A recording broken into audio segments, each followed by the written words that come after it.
在加拿大多伦多中领馆外，当地华人为乌鲁木齐公寓火灾受害者守夜的同时，抗议中共压制中国人民。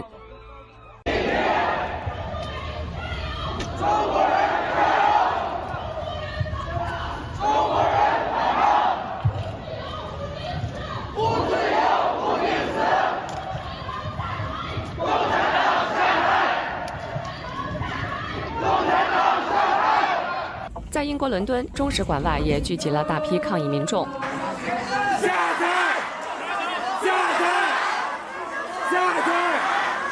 You know, this is the first time that you see on the streets of Shanghai people calling down with the CCP or calling Xi Jinping to be out, for example, and that's a major escalation in the struggle in China for democratic rights. 悉尼中领馆外，抗议民众呼喊着要为中国争取自由。Freedom, freedom for China! Freedom, freedom for China! Freedom, freedom for China! Freedom, freedom for China! 抗议者提醒人们不要忘记33年前的天安门惨案。33年前，中共用坦克在天安门广场镇压了学生和市民。33年后，中共又犯下了滔天的罪行。中国人民不能忘记我们的耻辱，我们要站起来，大声对他们说 “No”。在日本东京，周日晚，华人聚集在一起悼念乌鲁木齐死难者，盼望祖国同胞也能拥有自由。我还是为了中国的一些事情，中国人受的苦，中国人受的罪，我会伤心，我会难过。我会说，我想我的祖国，我的同胞能够获得自由。每个人都应该站出来为自己的自由发声，这是我们现在当下唯一应该做的事情。我们唯一的选择就是干掉共产党，没有别的。新唐人电视台记者李梅、明玉综合报道。Chinese citizens are spreading much evidence of the Chinese police's crackdown on protesters across the country over the internet. There is no information on the next direction of the Chinese authorities on this issue. However, now it can be seen that security forces treat protesters roughly, like criminals. Authorities use the law enforcement workforce to oppress and kidnap individuals indiscriminately. This action can only be compared with the scenes we often see in crime movies on television. By midnight on November 27th, Beijing was still not calm. A large number of people in the Liangma Qiao area still gathered on the street and refused to leave. They chanted slogans such as, "We want human rights," "We want freedom," "We want democratic freedoms," and passing vehicles honked their horns to support people at the scene. Twitter user @YuTojuLue posted a video showing at Changshu Road, Wuyuan, Shanghai, a woman was pulled into a police car by the police. She cried loudly while asking, "Why arrest me?" According to Apollo News, an old man who witnessed the scene there said in remembrance, "We were like this more than 30 years ago." He referred to the Tiananmen Square massacre, where young students were brutally repressed and killed when asking for democracy. On the streets of Wuhan, shop owners protested the lockdown order and asked authorities to lift it, and the people around also joined. According to Twitter users, the local armed police launched the raid at midnight.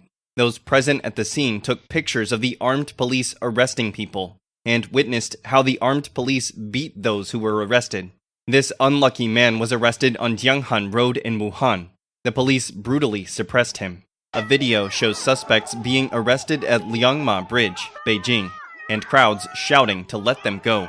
Also at Beijing Liangma Bridge, this man was unlucky not to have many people around to support him.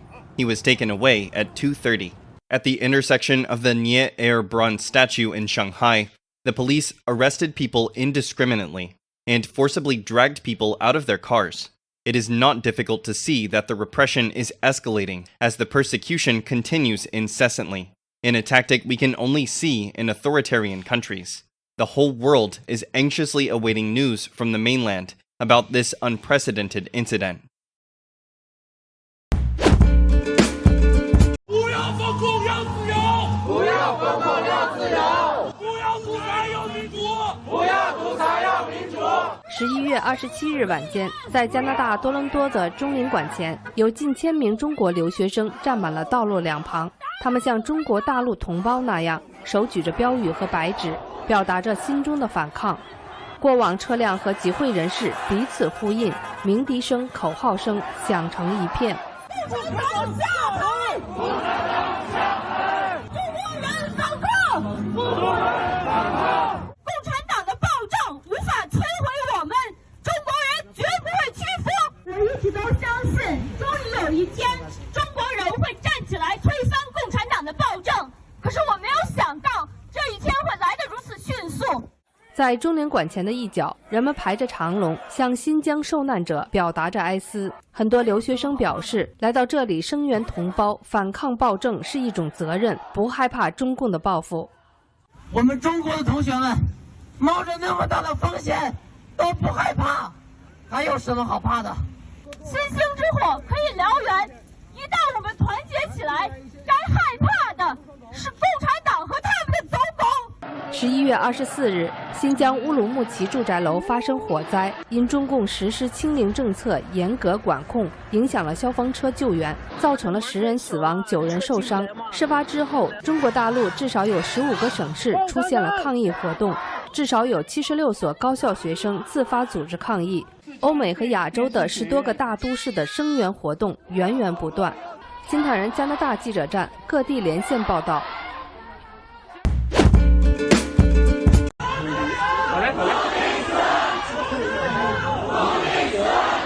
高举白纸站在街上，民众齐声喊着"不自由，无宁死"，抗议中国共产党无差别的清零风控措施草菅人命。中国大陆民众发起白纸运动，包含新疆、北京、上海、南京、成都，都有民众站上街头。一名抗争女子与警察对峙时，愤怒抗议："无耻的刽子手，只知道把刀剑伸向最无辜的人民！"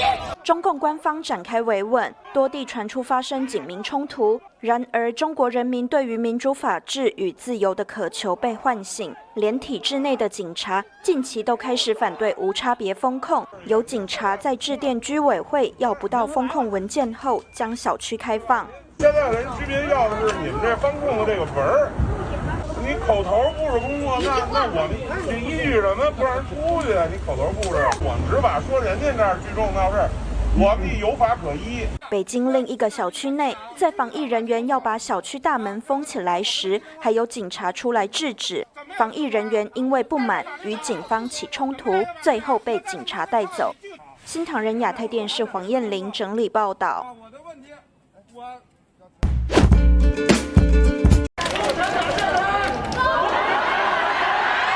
一把乌鲁木齐大火烧出中国人的愤怒，中国多地民众、海外的中国留学生等纷纷举起白纸抗议，引起了国际关注。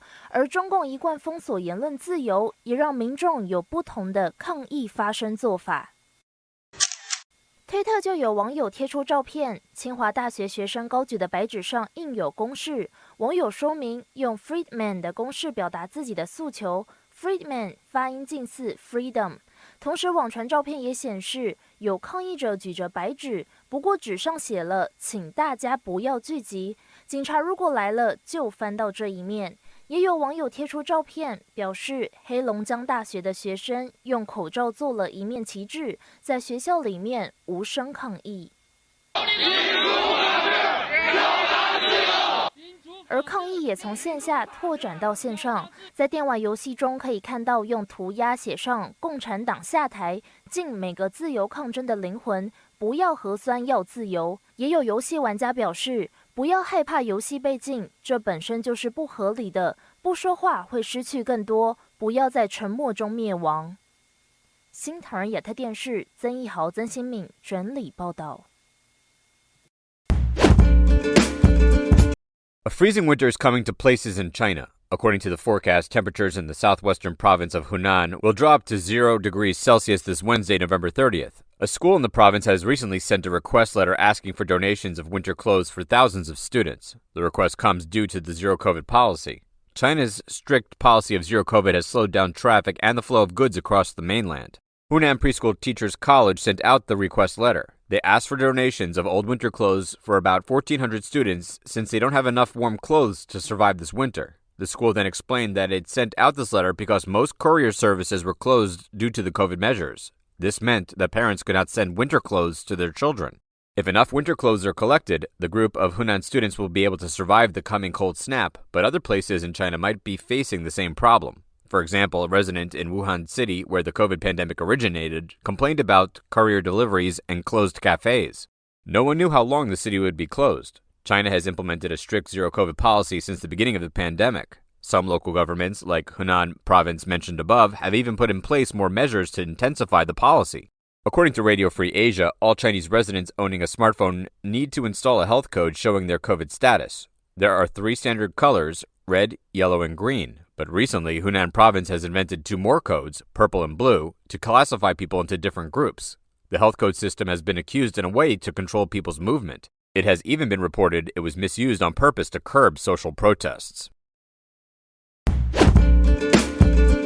5, 4, 3, 2, 1, ignition.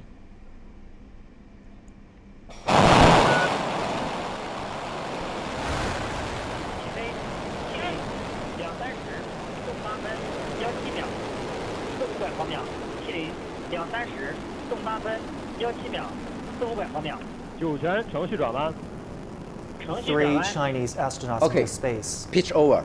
Okay, the pitch over happening about 12 seconds into the flight. The tower is already clear.